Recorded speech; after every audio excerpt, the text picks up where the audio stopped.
कहते हैं भक्ति करे कोई सूरमा जाति वर्ण कुल खोए। अभी तो तुम इन आश्रमों में जा जाके अपने बेटा बेटियों के रिश्ते अपनी जातियों में कर रहे हो, अपने धर्म में कर रहे हो। अरे ये तो बहुत भयंकर षड्यंत्र है काल का। ये तो सबसे पहले तोड़ना चाहिए भगत ने। अगर कोई सच्चा भगत है संत रामपाल जी का, अगर वो यादव जाति में है या जाट जाति में है, मान लीजिए कोई ब्राह्मण जाति में है और संत रामपाल जी का भगत है और उसके बच्चों की जो है शादी की उम्र हो गई है, अगर वो संत रामपाल जी का भगत है, असली खून है, उनका असली अंश है, उस ब्राह्मण जाति के व्यक्ति ने अपने बच्चों की शादी ब्राह्मण कुल में नहीं करनी, जानबूझ के उसने किसी दूसरे कुल में करनी है। चाहे वो यादव कुल हो, चाहे वो चमार कुल हो, चाहे वो धानक कुल हो, कोई भी कुल हो, जानबूझकर उसने अपने गुरुदेव को प्रसन्न करने के लिए, अपने गुरुजी के दिल में जगह बनाने के लिए, अपने गुरुदेव भगवान के उस नारे को सफल करने के लिए कि जीव हमारी जाति है, मानव धर्म हमारा, हिंदू मुस्लिम सिख ईसाई धर्म नहीं कोई न्यारा। अगर ब्राह्मण परिवार को ब्राह्मण परिवार में भी लड़का या लड़की आसानी से मिल रहा है, तो भी उस भगत ने ब्राह्मण कुल में अपने बच्चों की शादी ना करके और दूसरी जाति में करनी चाहिए, ताकि उसका गुरु उससे जो है वो प्रसन्न हो। ये मेरा बच्चा मेरे ज्ञान को समझ के मेरे वचन पे चल रहा है। इसी प्रकार ये समाज से ये जातियों का बंधन टूटेगा। और तुम उन आश्रमों में जाके बड़े बड़े उन्होंने अपने रजिस्टर बना रखे, जिनके लड़का लड़की जवान हो गए, वो उनके रिश्तों के लिए यहां पे एंट्री करवा दें। तुम जाते हो दौड़ दौड़ के, हाजी श्यामलाल गुज्जर, अच्छा जी लड़की है, हाजी मेरी लड़की है, शादी के लायक हो गई, लड़का चाहिए जी, देखो जी कोई गुज्जर खानदान में देखो ना कोई, और भाई साहब हमारा गोत्र सिरा देना, हमारे गोत्र में देखना। दूसरा आएगा, हाजी क्या नाम जी आपका? मेरा नाम है रामलाल गोदारा। गोदारा? अच्छा जी, देखो जी कोई गोदारा में देखो जी, हमारे तो गोत्र मिलने चाहिए, नहीं तो हमारे रिश्तेदार हमारी को जीने नहीं देंगे। ऐसे वो रजिस्टर भरे पड़े। ये क्या संत रामपाल जी के मिशन को आगे बढ़ाएंगे? ये तो उनके मिशन की टांग खींच रहे। सबको अपने अपने जाति वाले चाहिए, अपने अपने धर्म वाले चाहिए। असल में वो संत रामपाल जी का भगत ही नहीं है, उसको ज्ञान ही नहीं हुआ, अभी लोक लाज में फंसा हुआ है, मान मर्यादाओं में फंसा हुआ है, रिश्तेदारों का भय व्याप्त है उसको, समाज में अपनी इज्जत का डर है, बेइज्जती ना हो जाए, लोग क्या कहेंगे, कल को फिर गधा बन के घूमेगा नंगा होके, कुत्ता बन के घूमेगा पूंछ उठा के, तब क्या कहेगा समाज, तब क्या कहेगा भाईचारा। और यही होगा यदि इस महापुरुष से नाम दीक्षा लेने के बाद भी यदि उनके वचनों पे नहीं चलोगे तो भाई और बहनों, यदि आप साथ संगत से जुड़े हुए हो तो ध्यान रख लेना, ये सतलोक जाने की परीक्षा है। और आपको परमात्मा ने उस हाथी पे बैठा दिया, उस एरावत हाथी पे। अब यदि कोई अपनी गलती से नीचे गिर गया, वो युगन युगन वापस इस परमात्मा के हृदय में नहीं समा पाएगा, क्योंकि नादान को मां बाप फिर भी संभाल लेता है, लेकिन जो समझदार बच्चा होकर भी मां की गोद में पेशाब कर दे, उसको नीचे उतार के सबसे पहले दो गाल पे खींच खींच के मारती है वो। तो आप साथ संगत से जुड़े हुए भाई बहन, परमात्मा के समझदार बच्चे हो, गुरुदेव भगवान के। और यदि हमने गलती कर दी, कोशिश करो, यदि आपके बच्चे शादी के लायक हो रहे हैं तो जल्दबाजी मत करो। 2-2.5 साल की बात है, आ जाएंगे परमात्मा। वो जेल में बैठने नहीं गया, वो केवल हमारा झाड़ा लेने गया है। हमसे कुछ समय की दूरी बना के हमारा ज्ञान, हमारे विचार, हमारे भाव, हमारी श्रद्धा, हम कितने भगत बने हैं, हमारी औकात हमें खुद को दिखाने के लिए गया है। वो खुद कह दे तो हम नाराज हो जाएं, लेकिन उन्होंने हमसे दूर होके हमारी औकात, हमारी भक्ति, हमारे भाव हमें खुद ही दिखा दिए कि तुम कितने गहरे पानी में हो, तुम कितना गुरु को भगवान मान पा रहे हो, तुम कितना इस भक्ति को समझ पाए हो, कितना तुम गुरु वचनों की मान मर्यादा रखते हो। थोड़े समय के लिए, ज्यादा समय नहीं है, दुनिया बारूद के ढेर पे बैठी है, आएगा परमात्मा, संभालेगा निकम्मों को। सारे मर जाएंगे तो फिर भगवान किस लिए आया फिर धरती पे, बचाएगा भी, रास्ता भी निकालेगा, समाधान भी निकालेगा परमात्मा। इन काल प्रेरित इन सरकारों को परमात्मा कंट्रोल में करेगा। तो ज्यादा समय की बात नहीं है, 2-2.5 साल की बात है, बड़ी मुश्किल से। अब इतने दिन रुके हो तो और 2 साल रुक जाओ, कोई बड़ी बात नहीं है। बच्चे कहीं भाग के नहीं जा रहे, और जाएंगे तो उनके संस्कार जाने दो, पीछा छूटेगा। तो जल्दबाजी ना करो बिल्कुल भी। अपने बच्चों की शादी अपने गुरुदेव भगवान के आने के बाद करना, क्योंकि वर्तमान का समय ये परीक्षा का समय है। कुछ नहीं पता किसी का भी। जब तक गुरुदेव भगवान जेल से बाहर नहीं आते हैं तब तक हम इस परीक्षा में बैठे हैं। आज आपको कोई सत्सेवक भी बहुत अच्छा दिखाई दे रहा है और आपने अपने बच्चों का रिश्ता कर दिया, और 2 महीने बाद पता नहीं उसके मन में काल क्या मरोड़ी मार देगा, वो उन फर्जी आश्रमों में बैठा हुआ मिलेगा। फिर तुम्हारे झगड़े होंगे रोज। फिर उस घर में वो तो भक्ति करेगा मैनेजमेंट की, और आपकी बेटी भक्ति करेगी साथ संगति वाली, यथार्थ भक्ति। वो करेंगे सूते सूते आरती, तुम्हारी बेटी करेगी भक्ति बोध हाथ में लेके खड़े होके आरती। वो खाना खाते समय अंधेव की आरती भी नहीं करेंगे, सीधा मुंह में ठूसेंगे, और तुम्हारी बेटी गुरुदेव भगवान को 20 मिनट तक भोग लगाएगी।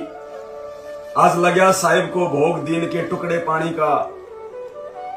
वो सप्ताह भर अपने उस दरबार को भी साफ सफाई नहीं करते जिसमें उनके 5-5 पति बैठे हैं, 5-5 फोटोएं बैठी हैं, और वो रोजाना गुरुदेव भगवान की सेवा करेगी, उनके वो चरण दबाएगी। तो झगड़ा होगा, झगड़ा। ना तुम शांति से भक्ति कर पाओगे, ना तुम्हारी बेटी भक्ति कर पाएगी।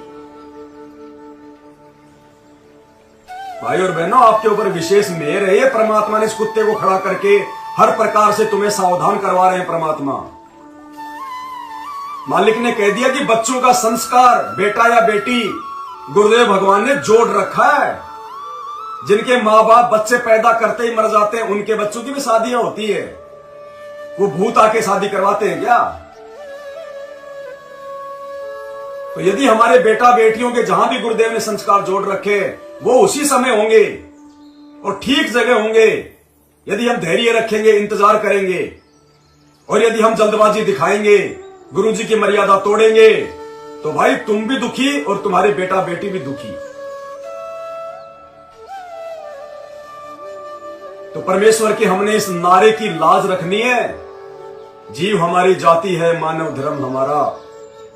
हिंदू मुस्लिम सिख ईसाई धर्म नहीं कोई न्यारा।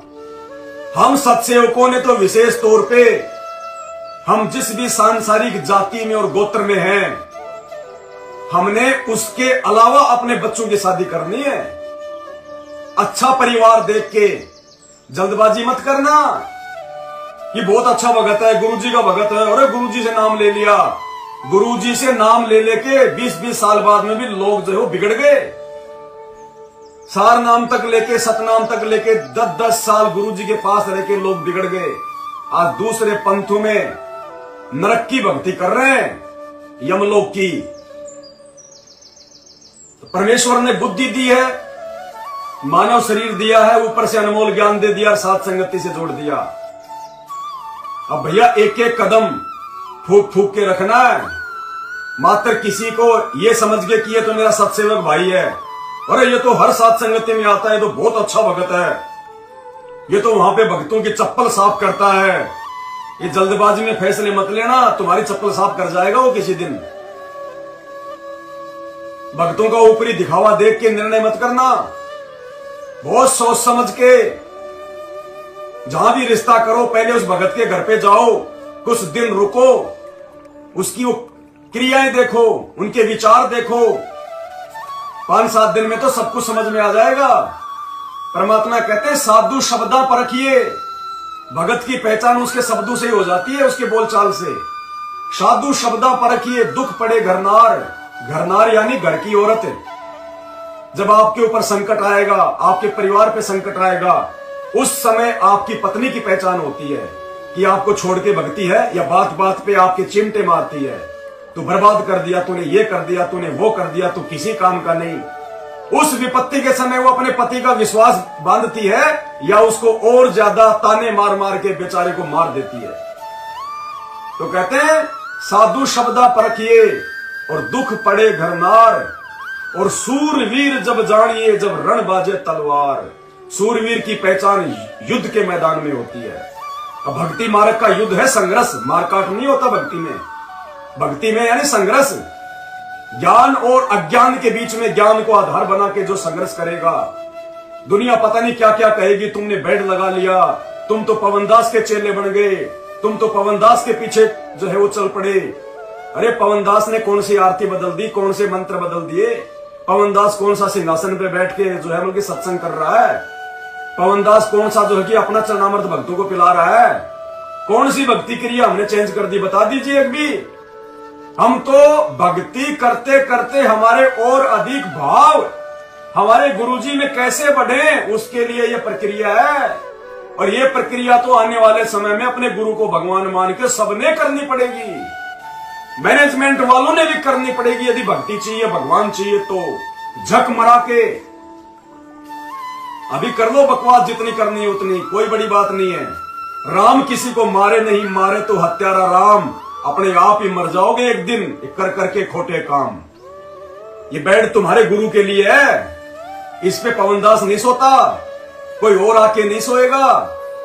और तुम्हारे गुरु के लिए हम बेड ला रहे हैं और तुम्हारे पेट में मिर्ची लग रही है, जलन हो रही है। तुमसे बड़ा गुरुद्रोही और कौन होगा? यही सूक्ष्म चाल है काल भगवान की, वो ऐसे ही भक्ति मार्ग से हटा देगा। वो अंतर्यामी देख रहा है कि कौन क्या सोच रहा है, किसके क्या भाव है। लीला वो ही चल रही है, लेकिन लीला का रूप अलग है। अब ऐसा नहीं है कि 650 साल पहले की तरह संत रामपाल जी मार्केट से हाथी खरीद के और पवनदास को हाथी पे बैठा के और जो है बरवाड़ा में जो है चक्कर लगाएंगे। वो समय गया। देश काल और परिस्थिति के अनुसार भक्तों की परीक्षा होती है। और आज परमात्मा इस पवनदास को निमित्त बना के, जैसे 650 साल पहले परमात्मा ने रविदास जी को और उस गणिका बहन को निमित्त बनाया था, आज वही कबीर परमात्मा संत रामपाल जी के रूप में इस 2 कौड़ी के इस पवनदास को निमित्त बना के परमेश्वर पूरे भगत समाज की परीक्षा ले रहा है। अरे दुनिया देशद्रोही की परिभाषा नहीं जानती कि देशद्रोही क्या होता है, देशद्रोही जो है वो क्या करता है। संत रामपाल जी को देशद्रोही उनके सत्संग तक नहीं सुनते। और ये भगत समाज पवनदास को गुरुद्रोही। अरे तुम्हें 27 साल में गुरुद्रोही की पहचान नहीं हो पाई, तुम संत रामपाल जी को क्या पहचानोगे जो उनके एक छोटे से भगत को नहीं पहचान पाए। एक गुरुद्रोही की परिभाषा नहीं जान पाए तुम। गुरुद्रोही कौन होता है, उसके लक्षण क्या होते हैं। तुम संत रामपाल जी को और उनके सत्संगों को क्या खाक समझोगे। अरे गुरुद्रोही सब कोई कहे, गुरुद्रोही न चीन्या कोई। और गुरु जी से बैर और ईर्ष्या करे, जो गुरु जी का विरोध करे, जो गुरु जी को गालियां दे, गुरु जी का नाम तक ना ले, कहते गुरुद्रोही कहावे सोए। तुम्हें गुरुद्रोही की परिभाषा नहीं समझ पा रहे, एक भगत को नहीं समझ पा रहे, जबकि रात दिन तुम वीडियो देखते हो, हजारों वीडियो देख चुके हो, उसके बावजूद भी तुम्हारी बुद्धि पे काल बैठा है। और ये बुद्धि उस समय तक साफ सुथरी नहीं हो सकती जब तक गुरुदेव भगवान की दया ना हो जाए। ये ज्ञान योग परमात्मा खोलता है गुरुदेव भगवान, और तुम्हारा अभी तक ये ज्ञान योग नहीं खुला है। तुम्हारे पिछले संस्कार हैं जिसकी वजह से तुम्हें गुरु जी की शरण मिल गई, लेकिन अभी तक तुम्हें भक्ति नहीं मिली। भले ही तुम्हें सतनाम मिल गया, प्रथम नाम मिल गया, लेकिन तुम्हें अभी तक भक्ति नहीं मिली है। भक्ति मिलेगी साध संगति से जुड़ के। हम भी नाम दीक्षा लेने के बाद मैनेजमेंट के पीछे ऐसे ही धक्के खा रहे थे। जिस दिन गुरुदेव ने साथ संगति से जोड़ा और गुरु को भगवान माना, उस दिन से परमात्मा भगत के नजदीक आना शुरू होता है। तो अब क्या तुम संत रामपाल जी को समझोगे? क्या तुम भक्ति को समझोगे? जब हजारों वीडियो देखने के बाद एक भगत को नहीं समझ पाए, गुरुद्रोही की क्या जो है पहचान होती है, गुरुद्रोही कौन होता है, उसकी भाषा क्या होती है, गुरु के प्रति गुरुद्रोही का क्या व्यवहार होता है, तुम क्या समझोगे संत रामपाल जी को और उनकी भक्ति को? बहुत समय लगेगा। सात संगति से जुड़ने के बाद भी 5-6 साल लगेंगे संत रामपाल जी को समझने में, इस भक्ति को समझने में। ये ना सोचना हम तो संत रामपाल जी की शरण में आ गए, नाम दीक्षा ले ली, भगत हो गए। नहीं, रोज नित्य नियम पढ़ते हो लेकिन विचार नहीं करते। नाम दीक्षा लेने के बाद भी गुरुजी भगत को शरण में उस समय लेगा कब? ताते सतगुरु शरणा लीजे, कपट भाव जिन दूर करीजे। गुरुदेव उस दिन भगत को अपने शरण में लेगा जिस दिन वो अपने हृदय से कपट भाव निकाल देगा। कौन सा है कपट भाव? अपने गुरुजी के प्रति। कैसे?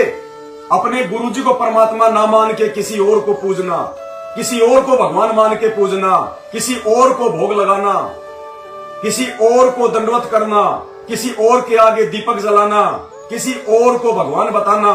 जो काम तुम कर रहे हो मैनेजमेंट वाले, दाढ़ी मूछ वाले को भगवान बताते हो, कबीर जी को। दाढ़ी मूछ वाली उस कबीर जी की फोटो को आश्रमों में जब 3 दिन का पाठ होता है भोग लगाते हो। सारी फोटोएं तुम्हारे वहां पे दंडवत स्थल पे गरीबदास जी की, स्वामी रामदेवानंद जी की, दाढ़ी मूछ वाले कबीर जी की, भगत लौट रहे हैं, दंडवत कर रहे हैं। ना उनको दंडवत करने की विधि का पता, गाय भैंस की तरह सीधे पड़ते झटके से। चाहे सामने फोटो चाहे गरीबदास जी की हो, चाहे दादा गुरु की हो, कोई फर्क नहीं पड़ता उनको। बस फॉर्मेलिटी पूरी करनी है, उठे गिरे, उठे गिरे। बहुत समय लगेगा, बहुत समय लगेगा।